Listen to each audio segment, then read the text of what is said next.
tough position we are taking. And I would like to clarify something, because I have had several of my Nigerian compatriots say, what are we talking about? What has this got to do with Nigeria? This is ECOWAS decision.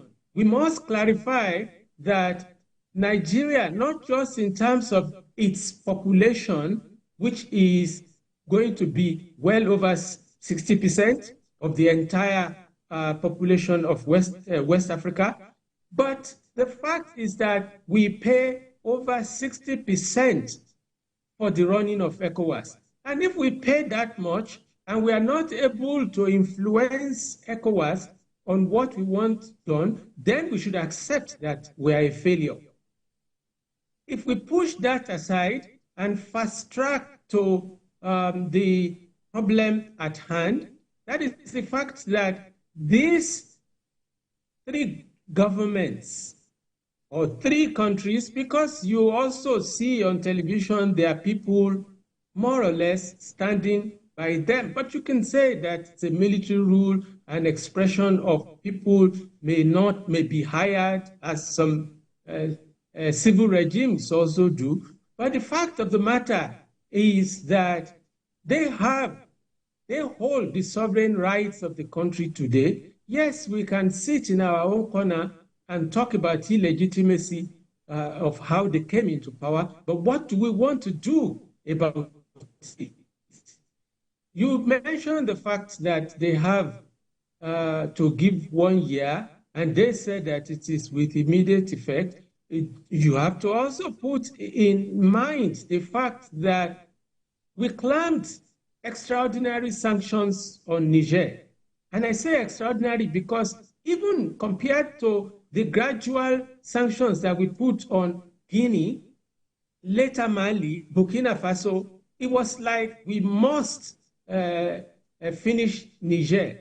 And that's why we are in where we are today. So if you have clamped so much on suspension and this and sanctions and what have you, then what leverage do you have to dictate that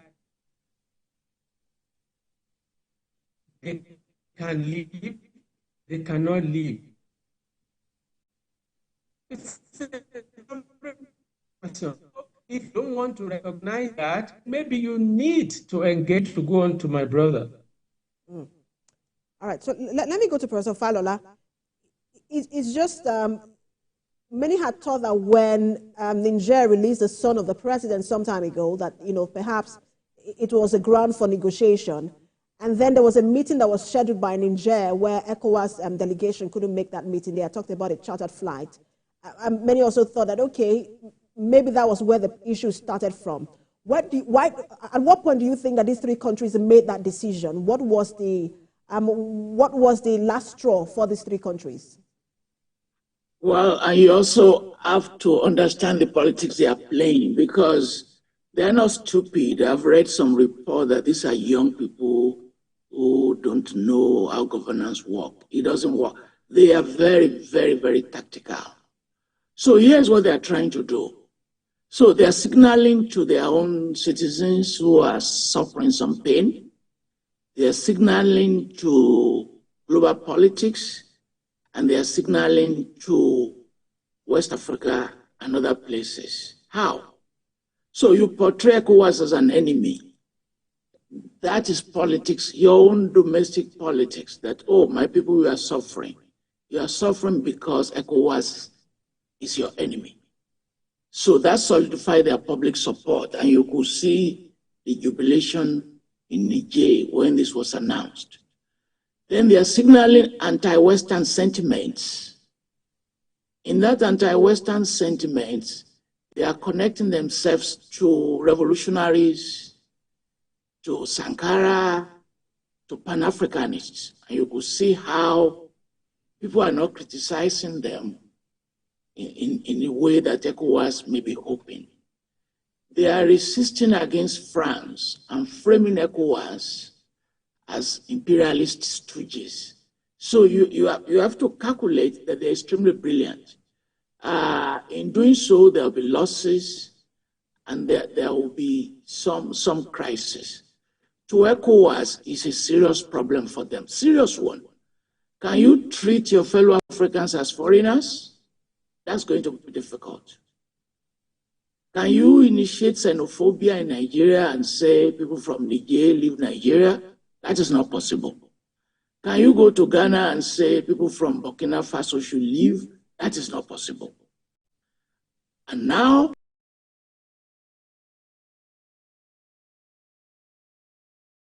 the biggest crisis to them, democracy is now going to be off the table.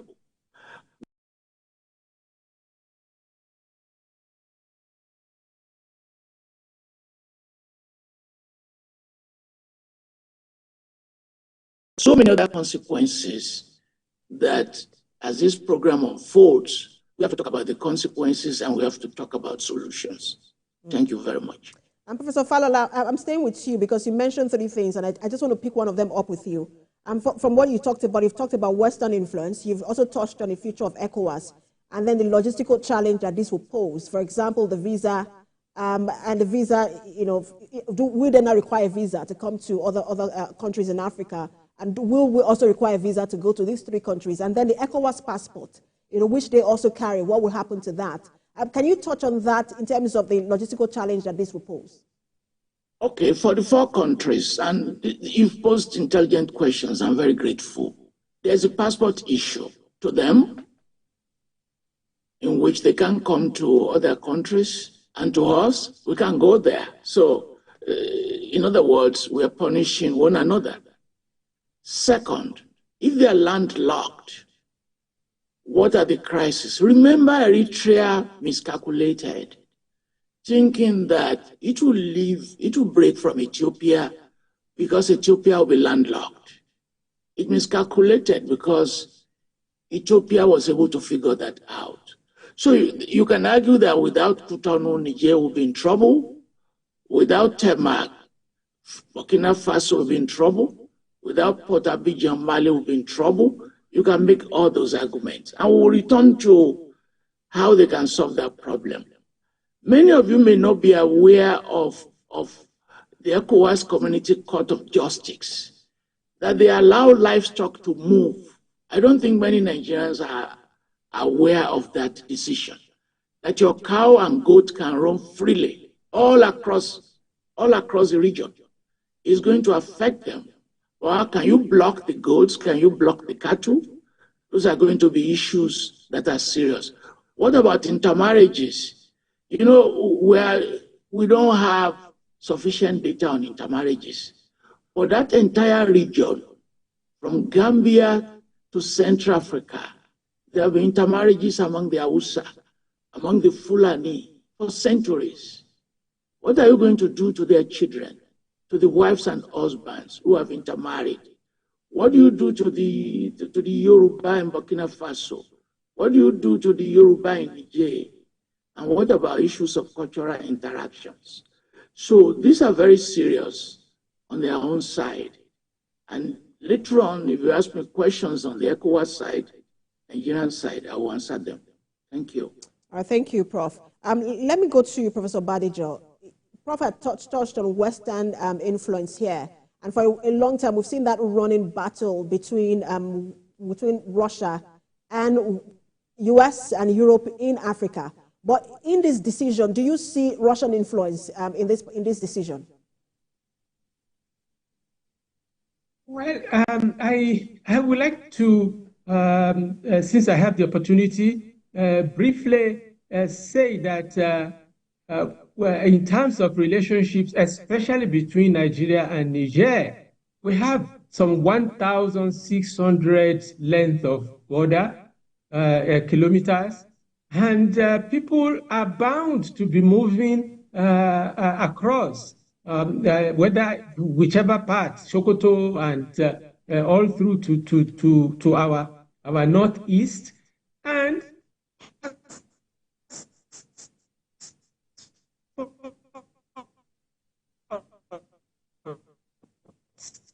have never in situation. Professor Badejo, your network seems to be breaking.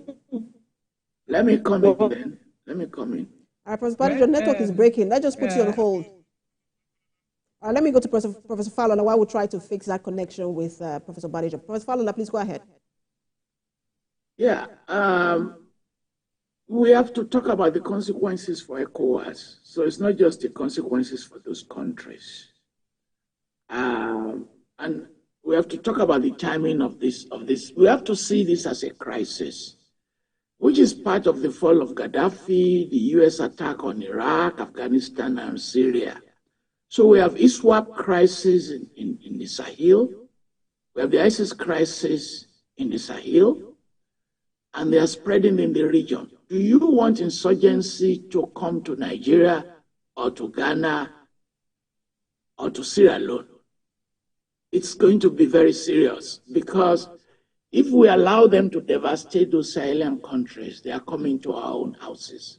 They will reach Lagos. They will reach Abuja. Second, Nigeria is weak at the moment. It's facing its own domestic crisis. We don't want to add to our crisis. And there is global explosion, wars in Gaza, in which this can be framed as anti-Islamic, and we are going to have a crisis. And there is food crisis that we have to worry about. The cross-border trade is 30%, dominantly in food. The best onion that you have in Nigeria and Ghana, they come from Niger. When there is Eid festival, your ram, large number of it, come from Niger. So do we want ECOWAS to be discredited under President Tinubu? No. Should we allow any other country to leave after Mali has left? No. And you pose a good question about Russia. So we have to use an opportunity that you are providing to tell our people that Russia is not your friend. They should know that. China is not your friend. They should know that. The West is not your friend. France is not your friend. If they're not your friend, we have to find diplomatic solutions to this crisis. And I hope you will use the last 5 minutes of this interview to pose a question. Where do we go from now? Thank you. Thank you. I want to, Professor Badejo, I want to be sure that we have you now. Yes, I hope so. All right, yeah, I can hear you clearly now. Go ahead. You were speaking to the issue of Russian influence in this. Yes. I will say, if you ask me, I will say that Nigeria is responsible for the problem that we face currently. Instead of searching around for Russia, Russia didn't just wake up and entered into the sub-region, but there is a Yoruba expression, literally meaning you cannot have such a terrible child that you decide that you are going to throw your child out for the tiger to eat up, or if you like, whether it is leopard or tiger, it's a debate. But whichever one of them, it doesn't really matter. So the point I'm trying to make on the question you asked is that when you threw out the three of them and told them that they are not welcome until they have done 1, 2, 3 that you have decided, what did you expect? They have to start looking for what are the alternatives. And something that is very important in international politics that I was taught in my first year by late Adeoye Akinsoya is that the friend of my friend is my enemy. The enemy of my enemy is my friend. And the friend of my friend is my friend. So if you cast them out and they were having problems with France, they have to be looking for where do we go for support. In that case, who is fighting with France in Europe and what that can be of assistance?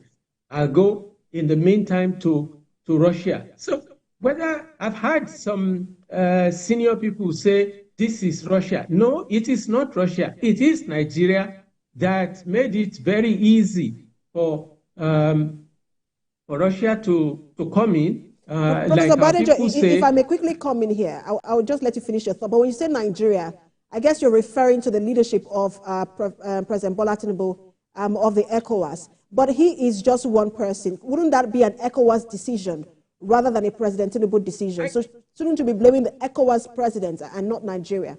Okay, if you like, I blame the president of ECOWAS, the current president of ECOWAS, not Nigeria. If the present president of ECOWAS could not see the implications of the relationship between Nigeria and Niger, the kind of sanctions that were put on Niger are unprecedented.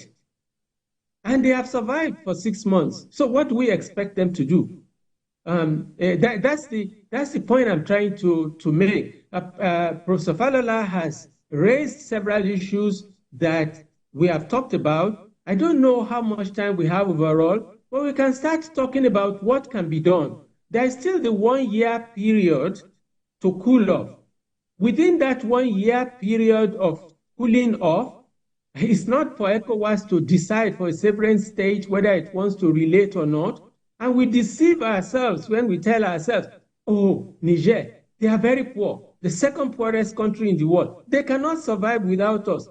But the fact of the matter is, since they started getting better deal for their uranium, the World Bank IMF is suggesting that they are going to do better this year in terms of overall. Then we look at it as the losses for those countries. They cannot operate. But we saw what happened when we threatened that we're going to fight them, that Algeria immediately came in and said, hey, wait a minute. You don't fight Niger because it's next to our brother. You will cause us problems. Algeria differed with us immediately. Algeria has ports to Europe and everywhere. So it's not us alone. Morocco has been begging everybody to come and use the huge investment that they made on the ports of Tangiers. I saw it myself. I went there. It's unbelievable. And we just built a port in the seaport in Lekki that we want people to use.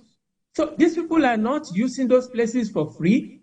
They are paying for them. Even electricity, it wasn't for free. They were paying for it. Even the exchanges across the border. So we should stop thinking that, oh, they will come and beg us. We should be thinking about how do we engage with them with seasoned diplomats, whether in retirement or in service, to be involved on how, and we can talk about some of the practical aspects of that when you decide to look at the problem of the question of solutions, depending, if you want me to continue or Professor Falola comes in. Let me bring you Professor Falola, and we'll get to solutions in just a moment. We have a bit of time. But I want to touch on about 3 issues before we get to solutions. Professor Falola, could this become a contagion where some other member states find the exit door, of the bloc? Thank you. That is a very good question, because there are 2 things that are going on here now in terms of anticipating this scenario. Since we already know that the threat to stop the military regime is gone, do you want to push these countries to the hands of Russia, Wagner, and others? You have to pose that question. Second, do you want other countries, Sierra Leone, Liberia, Guinea-Bissau, to say, okay, if nothing is going to happen to me, let us overthrow the government? That's the second one. Third one, bear in mind that other countries are looking for friends. Turkey, Iran, Algeria, Russia, they are now befriending all the Sahelian states. In other words, as Professor Badi just said, they are not without friends. Do you want to throw West African countries into the jaws of imperialism? When you throw them into the jaws of imperialism, the entire region will become destabilized, including Nigeria. And we must pay attention to two commodities that may also destroy us: guns and drug. Guns and drug. These breakaway countries, they represent almost 1/3 of the entire region. If you allow this to continue, you will get into the other countries far more drugs than we are having, and you are going to get more AK-47 because you will lose the policing opportunities. Insecurity will spread. Why? Because you've lost your buffer zones. No country, you don't lose your buffer zones. You don't lose the sea, and you don't lose the buffer.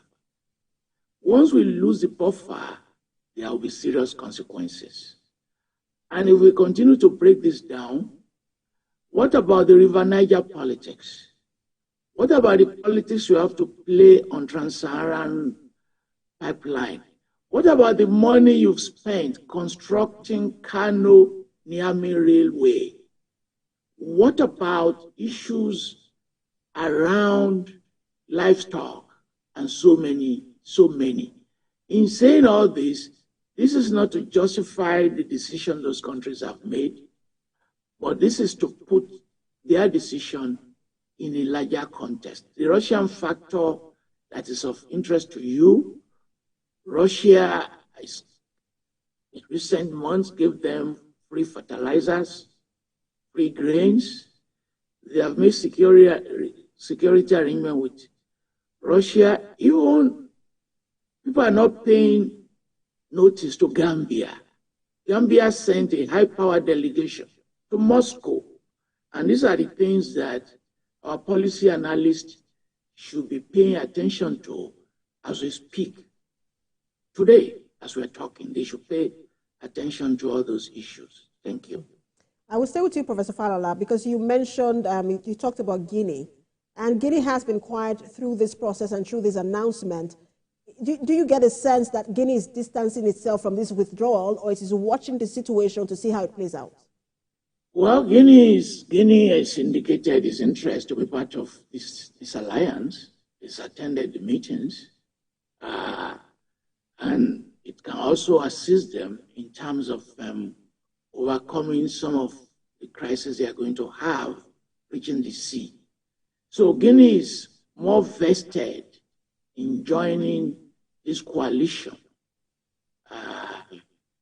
I remember the Secretary Nkrumah deal, which they, at that time, which they strongly believed that this country should form different coalitions, form different alliances, if possible, even join themselves,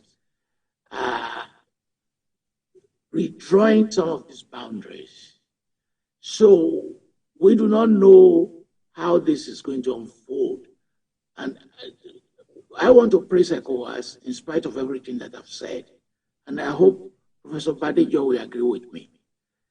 ECOWAS has been so mellow, so mild in this response. They have never offered any threat. They said they have not received any letter that these countries are withdrawing. They've not closed diplomatic option. Unlike the response last August, their response this time, I want to praise them. That they have been very, very, very cool and mature in dealing with this. And in that maturity, we may see, they may be able to persuade these countries to return to ECOWAS. So it's not I'm not contradicting myself when I'm criticizing ECOWAS, I'm praising them. We have to praise them as of this time. All right, so we'll take a break now, and then when we return, I will touch on one or two things, and then we'll move on to what next and solutions. Let's take a break. You're watching Standpoint. We'll be back in a moment.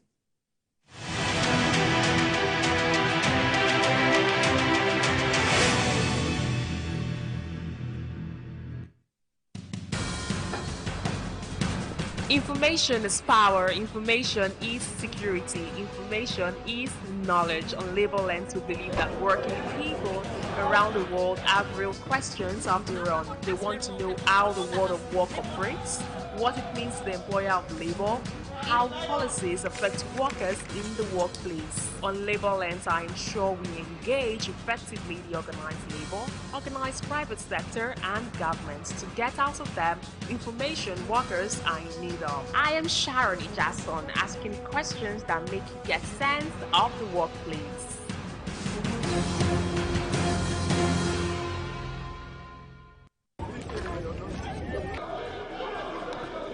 Every second, every minute, every hour, and every day, time doesn't just tick away.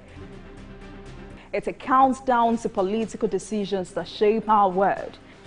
This country must move. Imagine the impact these decisions have on our lives. Some are consequential, others may leave us intrigued or baffled. You will have no better friend and partner than Nigeria. Step in and feel the frenzy like never before. Join me every weekday for an hour of fact-finding interviews where questions cut to the core. What does Tinubu has that other 17 candidates do not have? I will dig in to get to the heart of issues, from local politics to global insight. Join me as I unearth the power plays, jaw-dropping revelations, and the unfiltered truth. This isn't just politics, it's unraveling the stories that matter. Brace yourself for Politics Tonight every weekday at 8 p.m., where every decision echoes along the corridors of our lives. Politics Tonight, only on TVC News.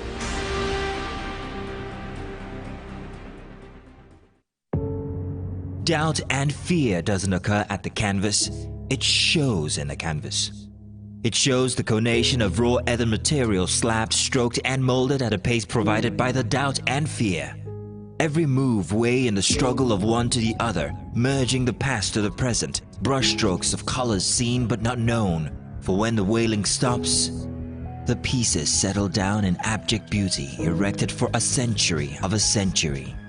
Speaking, advocating, protesting as the arts are meant to be.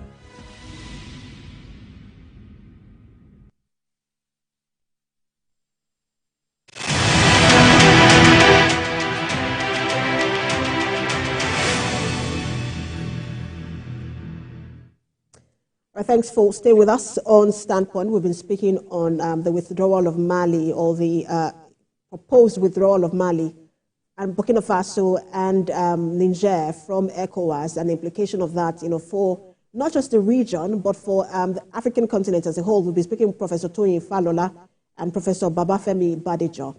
Thank you both for staying with us. All right, Professor Badejo, let me come to you. I want to take two issues with you before we begin to talk about, the solutions here.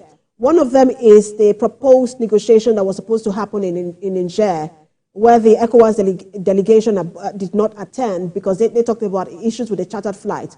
But some people have said, or some foreign policy analysts have said that was the right diplomatic reaction because Niger cannot be calling for a meeting. But one of the things that also was a source of concern for a lot of people was that I think it was the foreign minister of Togo attended that meeting. He was in Niger. Is that a sign of miscommunication within ECOWAS, or a sign that ECOWAS is in disarray?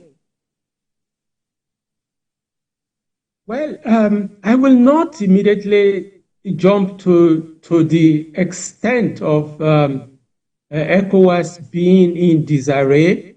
Definitely, I would agree with Professor Falola to some extent that ECOWAS, in terms of its immediate response this last time, it was very fine.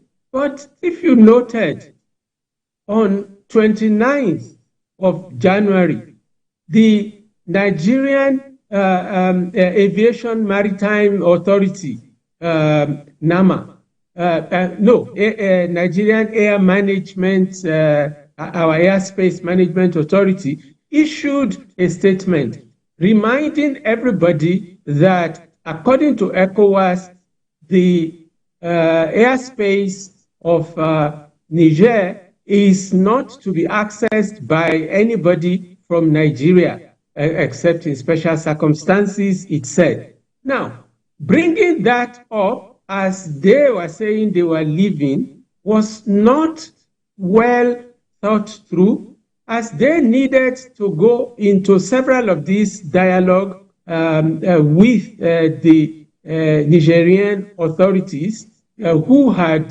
called the meeting. Maybe it's time that people start to pipe down and find very subtle ways to reach each other. In diplomacy, there are different ways.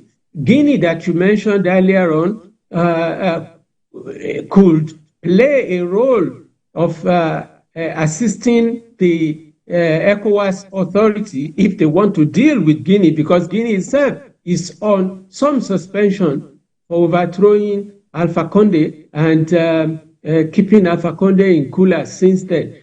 However, I think that if there was one error, then try again, because if you remember in August last year, several of those diplomatic statements were made. We sent delegation, they were not allowed. Then they finally allowed General Absalami Abubakar, but spoke to him at the airport. Then others went. So we can do all that without a problem. But there has to be the sincerity of purpose on our part as ECOWAS, as Nigeria, that we want to heal the wounds that are there in order to ensure that you don't have the kind of things you are talking about, contagion of other countries saying we can leave. And the other contagion, it's always important to look at it. People will continue to have coups in as much as you don't have governments that live up to the needs of the people. And when we are focusing on coups, we should stop focusing on military coup alone. Several unconstitutional changes of government in West Africa, father handing over to son against the constitution, was done. The people are protesting about it since then. ECOWAS is quiet. The question of changing constitutions, Alpha Conde did it. Alassane Ouattara, who was speaking so vehemently about the need to change everything in Niger and stop them and this and that, change the constitution, ECOWAS remained very quiet, said nothing about it. So if we discriminate on all these issues and expect that there will not be contagion effect in other places,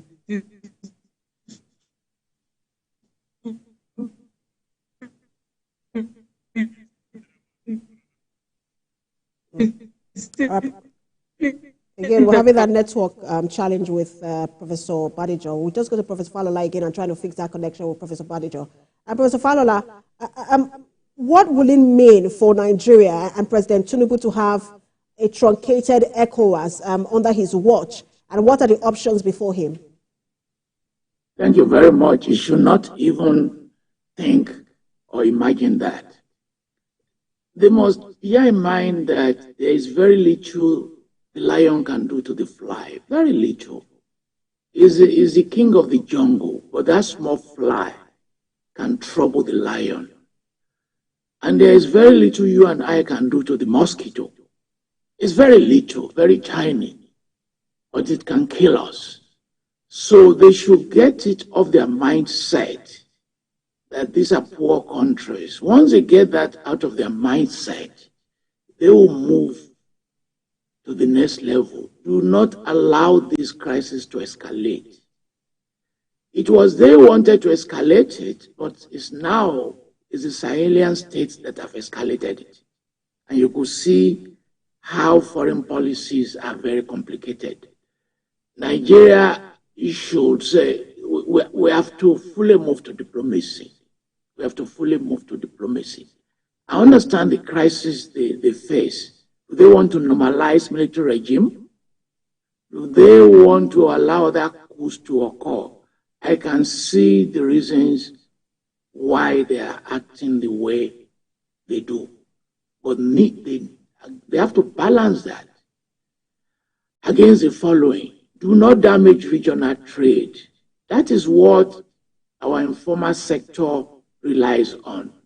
That is what millions of our people rely on to support themselves on a daily basis. You may see somebody roasting plantain on the roadside. That is our own economy. Those economies are small, but they feed millions of people. We should not, and I love your question on Russia, we should not open additional doors for Russia to penetrate. We're already dealing with the crisis of the penetration of France, of the West, of the US, of China. The policy of ECOWAS should be about eliminating poverty. We should not do anything that will allow more arms and drugs to spread, because we'll be destroying millions of our people. So under the leadership of Tinubu, and they're handling this current crisis very, very well. They're not saying they should go. They're not bluffing. They're not saying, go if you want to go. They didn't say that. In fact, if you look at the release of our minister, it's simply saying, without begging them, it's simply saying, no, let's rethink this. And they need to just follow this up. How do they follow it up? Serious diplomacy, backdoor diplomacy. You are talking to someone who is also experiencing this backdoor diplomacy. I cannot tell you the number of errand missions I've run on behalf of states and people. There are so many backdoors you can do. They can ask retired sets of states and presidents like Mbeki, Obasanjo, and all of them. There's so many of them to go and get involved. They can ask religious leaders to go and get involved. They can ask kings like the Sultan to go and get involved. These are backdoor. The press will not know. We won't know when they hold their meetings. So statecraft and diplomacy to the rescue. That will be one of my suggestions to President Tinubu. And he must be conscious that ECOWAS must not implode or explode under his chairmanship. Thank you. It's interesting you mentioned the regional trade, because a lot of economists have been talking about the impact of this on the African Continental Free Trade Agreement as well. But let me confirm if Professor Badejo is with us now. Do we have Professor Badejo? Yes, I hope. Okay. Yes, we have. I can change. All right, I can hear you. All right, so okay. You referred to your press release in this conversation, some minutes ago. And in that press release, you asked about about 8 questions. And the 7th one is what I want to pose, back to you. And that's, is Nigeria prepared to lead a process towards a truncated ECOWAS? And I'm asking you that same question. And then also following up with, what is the way forward? Well, Nigeria must not allow a truncated ECOWAS. We need ECOWAS as a whole, in spite of what we pay to maintain it, and we can do a lot. Professor Falola started along the lines of my thinking. We should ask Dr. Gawan, who is also General Gawan, to come out of retirement as the grandfather of ECOWAS. Unfortunately, Professor Adedeji has been dead for quite a while. For him to work with seasoned diplomats of our country, either in retirement or still in service, for them to try to move between these governments and the rest of ECOWAS. But perhaps more importantly, ECOWAS itself can go some way by calling a summit, an ECOWAS summit, to look at the decision of these 3 countries to leave. And at that summit, they can look at what are the possibilities of things that are even hurting ECOWAS membership itself, that they claimed before they thought thoroughly about them with respect to sanctions, and see which signals can they give about wanting to reduce the problem of sanctions? Now, that could be some indication to the other countries. They could also be talking about the claim that ECOWAS has not been supporting them with respect to security problems. That may not be totally true because ECOWAS was right there on the spot. I remember Brigadier Saad of Nigeria sent to lead the ECOWAS mission in Mali that the UN ended up benefiting from and took it over. And then Nigeria, Niger, and Cameroon are involved in the multinational joint task force. So it's not correct that we have not been showing interest in the problems they face with respect to security. The multinational joint task force is important to us in the fight against Boko Haram and other terrorists. If we let Niger go, Niger doesn't have to protect our borders in terms of people moving across to us through 1,600 kilometers. So it is in our interest to do that. We should discuss all that, and thereafter we need to start softening. Why is it that the United Nations has not been waking up and saying, we have suspended this, we have thrown that out because it has a military? You know, the African way of doing things led to this holier than thou of Hupis, who formed, as Prof said, who formed ECOWAS, now saying, if we ever see any coup, we suspend you, all your people and everything and all the rest of it. It's not working. And if it's not working, should we not reform ECOWAS to concentrate on its area of competency, and which is, when it was set up, economic integration of the subcontinent, and now dovetailing that into the African Continental Free Trade Area. What other areas can we look at such a mini summit that, first of all, look at how do we bring down the tension, and then a more serious summit to follow up later. And we have several ambassadors who are seasoned in relationships along these several countries. There is backdoor diplomacy that Professor Falola mentioned. You know, if we are so arrogant in our ego into thinking that, oh, why should we go and be seen by the media? But we can try backdoor diplomacy. But I don't see anything wrong in piping down, because we all are going to lose. An eye for an eye, Gandhi said, will lead to everybody being blind. Yes, Professor, if you want me to continue. I just want to quickly give like a minute to, because we're winding down the conversation now, to Professor Falola. I was speaking with an ambassador, former ambassador of Nigeria to Libya. I think he was also Consul General to Hong Kong, Mohammed Ibrahim, who was talking about how this is an opportunity for ECOWAS to reset itself. I wanted to speak to that, if you agree with him, Professor Falola. As a regional body of citizens, that is one thing we have to do, not just a parliament of politicians and heads of state. And in rounding up, I want to plead, and we've pleaded before, Nigeria should not punish Niger with electricity, food, and medicine. It is not the fault of the citizens that they are the coup. So asking them, denying them access to food and medicine, I think we are going too far. We will also be going too far in allowing these countries to fall into the hands of Russia.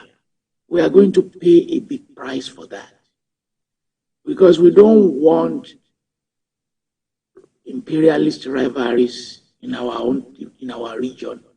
So we have to plead, and we have to also plead that we should not see this in terms of the arrogance of power. We have to see this as a collective interest for our own people.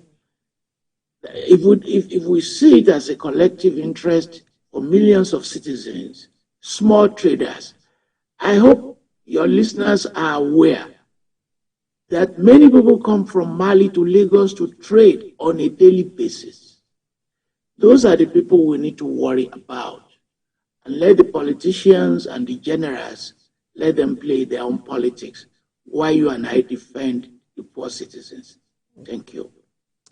Thank you so much to both of you. Always a pleasure to have your analysis on these issues. But I guess the biggest question now is what happens to transition to democracy in these countries. We'll see how things play out and how ECOWAS handles this. Thank you so much, Professor Toyin Falola, Professor of Political Science and African Studies, and Professor Babafemi Badejo, Professor of Political Science and International Relations. Thanks to both of you.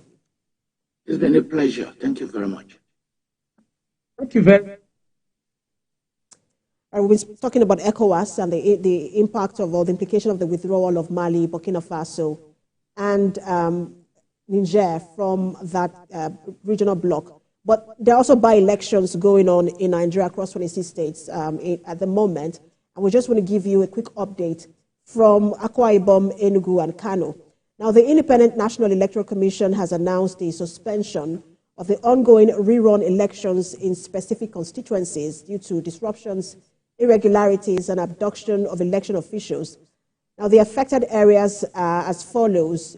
Ikono in the federal constituency, Akwa Ibom State, there is suspension of election in 2 polling units. That's the Village Hall, Edem Ura 003 in the local government area, and Village Hall, Umbiambong, Ikot Udo, that's 003 in Ikono local government area, where all election materials were carted away by hoodlums. Now, in Enugu South, 1 state constituency, Enugu State, there is suspension of elections in all 8 polling units, where the original result sheets were not available for inspection by voters before the commencement of polls.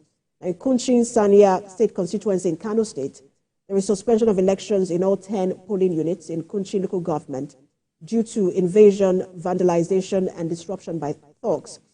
The decision of the Commission aligns with the provisions of Sections 24, subsection 3 of the Electoral Act 2022. Now, further necessary measures for the affected constituencies will be announced after the Commission's meeting on Monday. INEC invites the security agencies to investigate the incidents, while the Commission commits to thoroughly interrogating any breaches involving its officials. We'll stay on this particular statement from INEC. We'll be speaking to our correspondent subsequently in our bulletins, but that's where we leave it on Standpoint. You can watch a repeat broadcast at midnight, and not midnight, at 11 p.m. tonight, and at 5 a.m. on Sunday morning. I am Precious Amayu. Thanks for watching.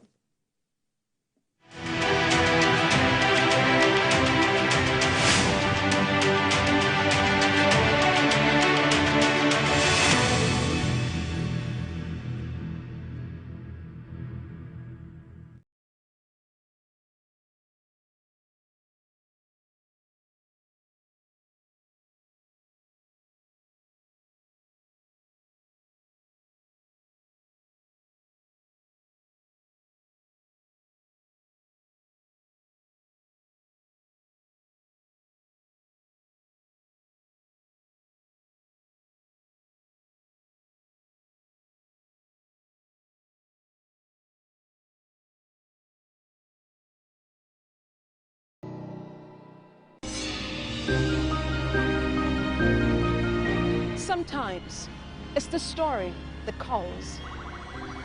At other times, the people just want to be heard. School, I need students, but I need teachers. Can't continue like this.